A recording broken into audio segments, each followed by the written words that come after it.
I'm going to be reading from the 13th chapter of the Gospel of Matthew.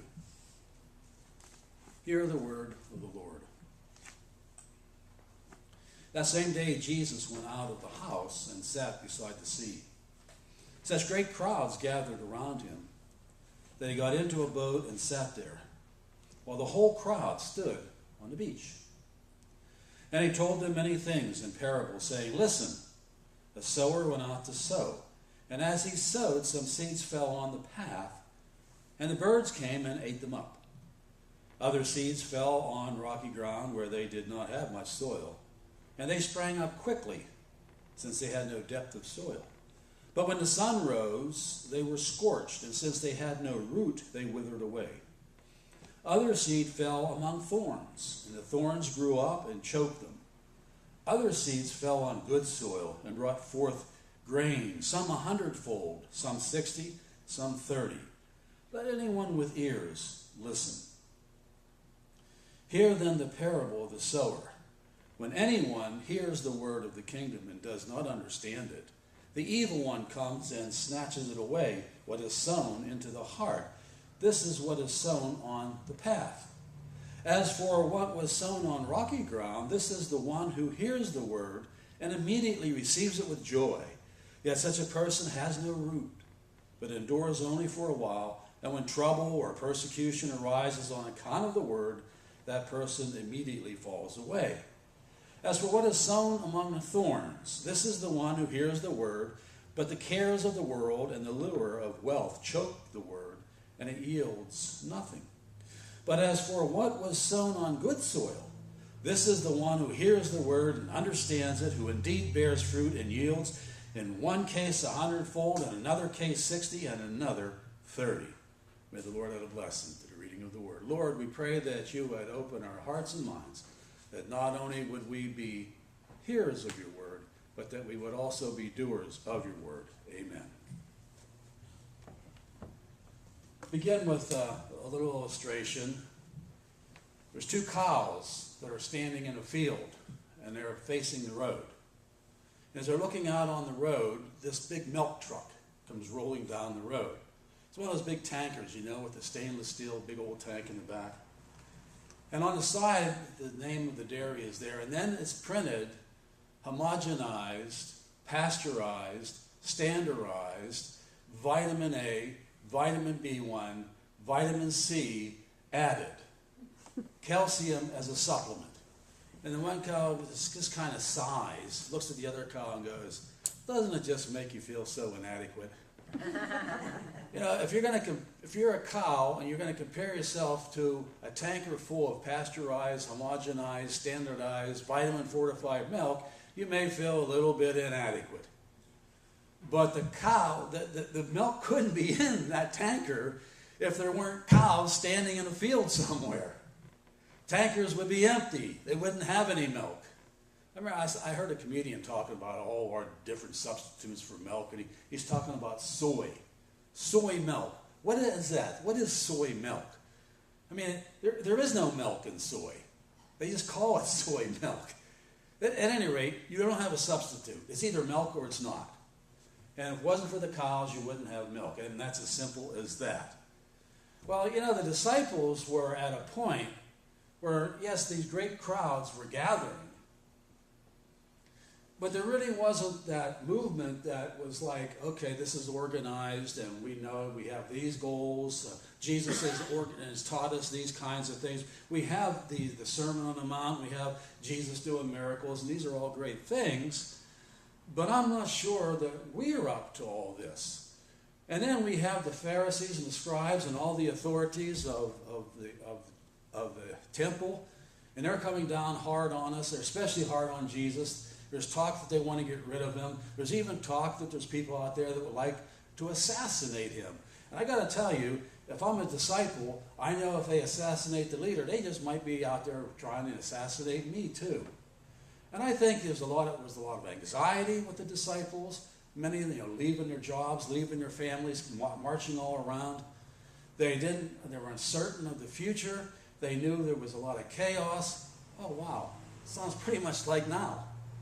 We forget that the world has always been in chaos, and it probably always will be. But that doesn't mean that we don't have a place, and it doesn't mean that we don't have a purpose, and it doesn't mean that we can't make a difference, for in fact, we can. And Jesus, I believe, was giving this parable not as a negative, because you could say, well, the seed that fell on the thorns, and the seed that fell on the rocky ground, and the seed that fell on the pathway, 75% of the seed is already gone. But Jesus said 30, 60, and 100-fold multiplication for that fell in the fertile ground. Now, in Palestine, at this particular time, with the soil conditions, the weather conditions, and everything else that's going on, as soon as Jesus would have said 30, 60, or 100 times, he would have been laughed at.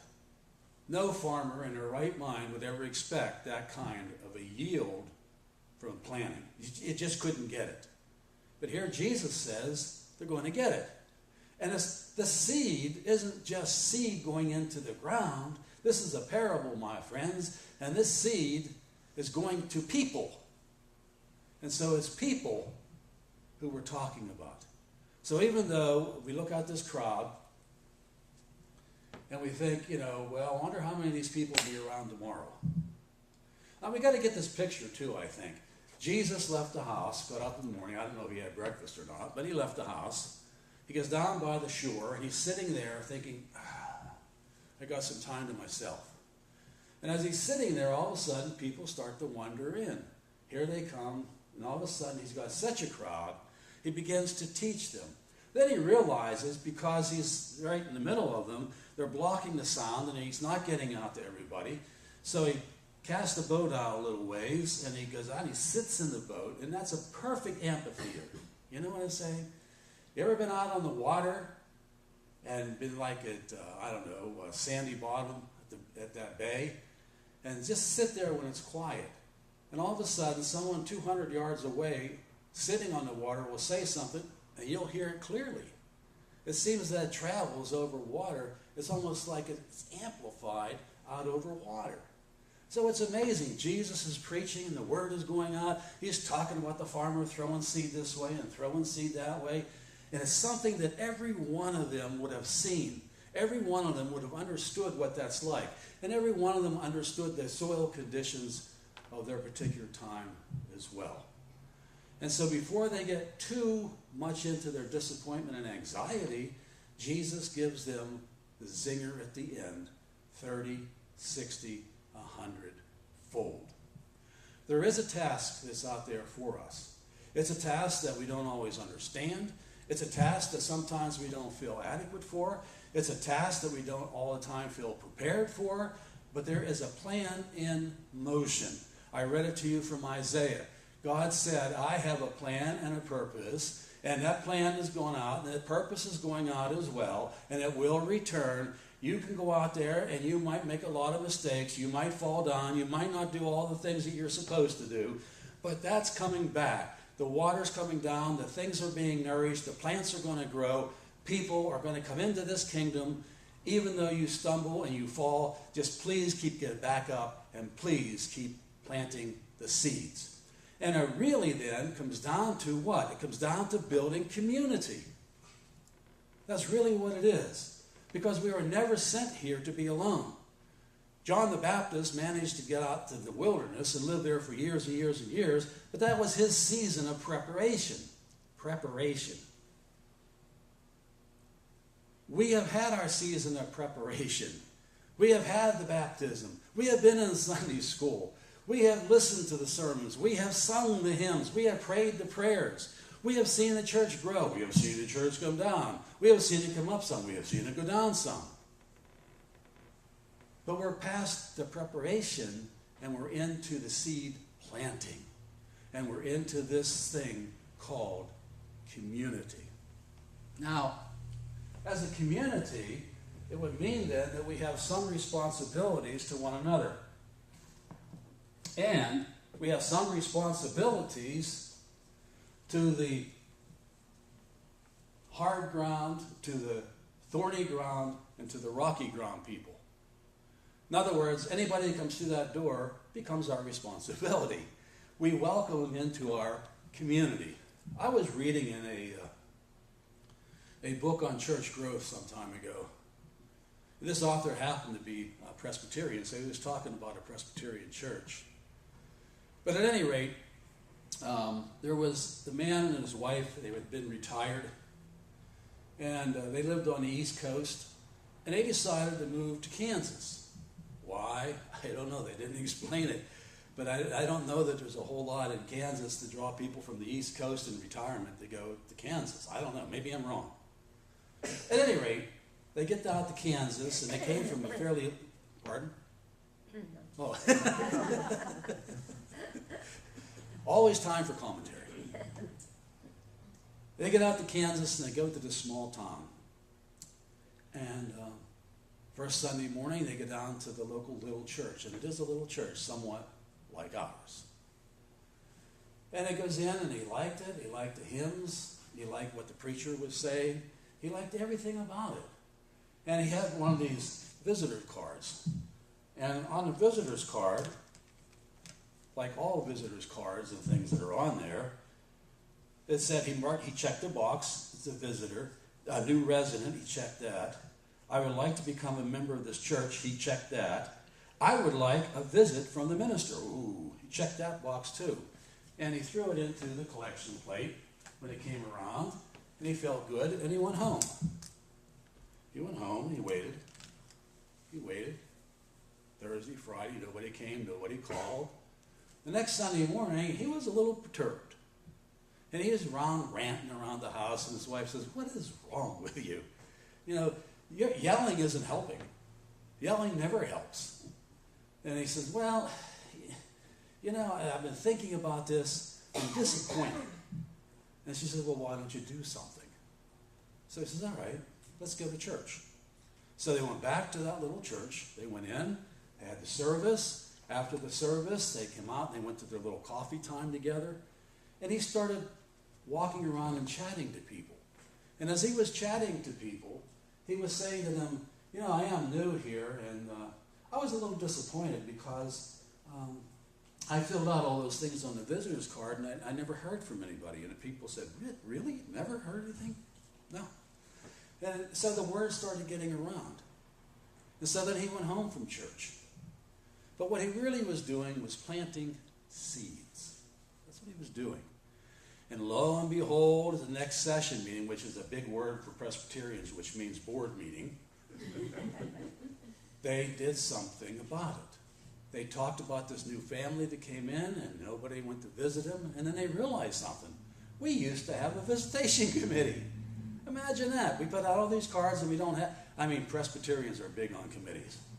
There's nobody bigger on committees than Presbyterians. And I'm sometimes hard about committees. But you can't have a community without some kind of organization. You can't have community without some kind of a plan. You can't have community unless there are people who are involved from the community in the plan, in the purpose, in the working of that community. It just doesn't work. So they started going out. I don't know how many. Maybe there was only 2 or 3 of them. I don't know. Because it was a very small church. They started visiting in nursing homes, and then they decided, wait, we haven't heard from so-and-so for a couple of years now. Let's give them a call out, and we'll go over and have coffee with them or something. We'll invite them over to Marshall's. Wherever that was that we'll invite them to. And they said, okay, so they started doing that. Now, this church, and this is documented, for 10 years, 1 decade, had 0 growth. 0 growth in 10 years. The very first year they started this, they increased their attendance by 25%. The second year, 25%. The third year, 25%. That was when the book was written, so that's as far as they got. That's a 75% increase over 3 years. When a decade, they had nobody. And why? Because people were planting seeds. Oh yeah, a lot of seed went onto the hard ground. Hey, you know what? Don't come by my house. I don't want you here. You know, I left that church for a reason. I don't want you here. Where you have the ones, oh, well, the kids have got soccer on Sunday morning, and, there's baseball, and then I have some kids in swimming, and I have 3 other ones over here in Taekwondo, and, everything seems to happen on the weekend, because when else can people do stuff? So, and church is just impossible for me. And it goes on and on and on and on. But some of the seed fell on fertile ground. And that's what's amazing. And it's all because they used a time of preparation to go out and plant these seeds. This may just be our time of preparation to go out planting seeds of some kind, some program, some organization, some support, something. And to prepare our own hearts even more. We should never stop growing. Anything that stops growing begins dying. We know that's true. I used to think I was middle-aged when I was 60. And then I got, I don't know many people 120 years old. So I must be past middle-aged. And now at 70, I know I'm past middle-aged because I know no one 140 years. But that doesn't mean that I can stop. It doesn't mean that I can set the Bible down and say, oh, I don't need that anymore. I got it memorized. If I had it memorized, I'd now have forgotten it. And you have to continue to go day by day, nurturing yourself. There's a soloist by the name of Pablo Casals. I don't know if I pronounced that right, but he's probably what was considered the most prominent soloist of the first half of the 20th century. And when he was well into his 90s, 95 as a matter of fact, he did a concert. And after the concert, some of the reporters were talking to him. And one of the reporters said, I understand you practice 6 hours a day, every single day of the week. Why do you do that? And Pablo just said, well, I think I'm making progress. 95 years old, I think I'm making progress. Now you would think he made all the progress he's ever going to make in 95 years. And you wouldn't imagine how he could get any better, but he did. And he could feel it inside of himself, and he knew if he set it down, something from it would be taken away. Anything that is not used has a tendency to rust out, to be destroyed over time. Anything that stops living begins dying and begins to smell like old fish 3 days later. And so we have to keep this community nurtured, this community in study, this community in fellowship kinds of things. And we say, okay, well, look, we don't have a lot of resources. And we may not have even, a really big place to have a potluck dinner. But we do have more than we think we have. We do have fertile ground to feed people. Yeah, we have a potluck every single Sunday. Our potluck is down at Marsh's. And we get, if you take the percentage of the people that are in this attendance today and then count the number of people down there, between 80 and 90% of the attendance will be at our potluck. And I've never been in a church that got 80 to 90% of their attendance at a potluck dinner. Well, actually, it's not a potluck because there's no luck involved. You bring $10 and you buy breakfast, so you choose. It's a potluck choice. No, it's a whatever. Hey, maybe we could each bring $10. I'll give you 10. You give me your 10, and then we'll buy each other something. Then it will be a potluck. We could be creative in so many different ways. And that's really what it's all about. Growing in the grace of God. We don't know where our word is going. We don't know how many people's lives we have affected. We are in a tourist area. In the summertime, people come up here. They come through that door. They're greeted by you. They have been fed the word. They go out of here. They should be feeling good. We don't know where they're going to and how much they have grown because they have worshiped with us. We want to make sure they do. Yeah, It was a William Barclay. He's a wonderful commentator and preacher. Well, he's dead now, so. But at any rate, he was writing about this little Scottish church. And in his church was this man who always seemed to be there. You know how you always have people in that church that no one can remember when they weren't there? And everybody just, his name was Thomas, so they called him Old Thomas. And Old Thomas was called Old Thomas probably when he was 30. And he continued on until the day that he died in that church. Old Thomas had outlived all of his family, all of his relatives, and there was nobody left but old Thomas and his family anywhere. And this man said that he felt sorry because it was during this bad season of the year, and it was misty and cold and damp and everything out. And he said, I knew that nobody was going to be there at the gravesite. I mean, nobody is around that even knows old Thomas anymore.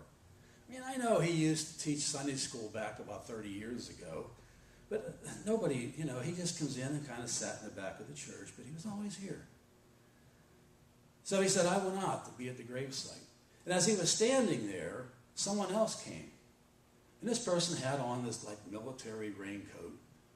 And he came up and stood beside him, and they sat there, and the preacher said a few words, did the 23rd Psalm, all those kind of right things, lest a seed goes into the ground, it can't grow, etc., all the right words.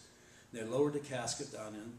And as they were lowering the casket down in, the wind blew, and this raincoat come off of his shoulder, and there he saw 2 stars. The man in the uniform was a 2-star general. And he thought to himself, what is a 2-star general taking time out to be here at old Thomas's funeral? This is amazing. So he couldn't help himself, so he asked him. He said, I know that a lot of people, don't realize the work that old Thomas has done, what you call old Thomas. But when I was just between about 10 and 15, I was in old Thomas's Sunday school class. And wow, we gave him a fit. Every single Sunday, we figured new ways to antagonize him. Because we were just that way. Remember, you're teenage boys. What do you expect? But old Thomas never lost patience. Old Thomas always figured a way to give us a lesson. And I owe everything I am today to old Thomas. I wouldn't be where I am if someone hadn't put me on the right path at the right time.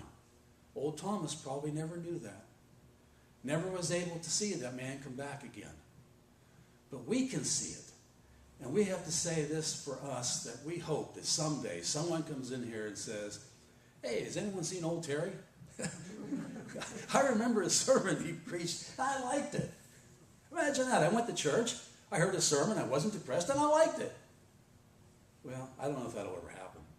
But I hope it does happen, even if I am gone from that time. And so I think this is what it's all about, our community and how we can plant the seeds. Forget the seeds on the hard, the thorny, and the rocky ground, and concentrate on that fertile soil that we know is there. May the Lord bless us. Amen.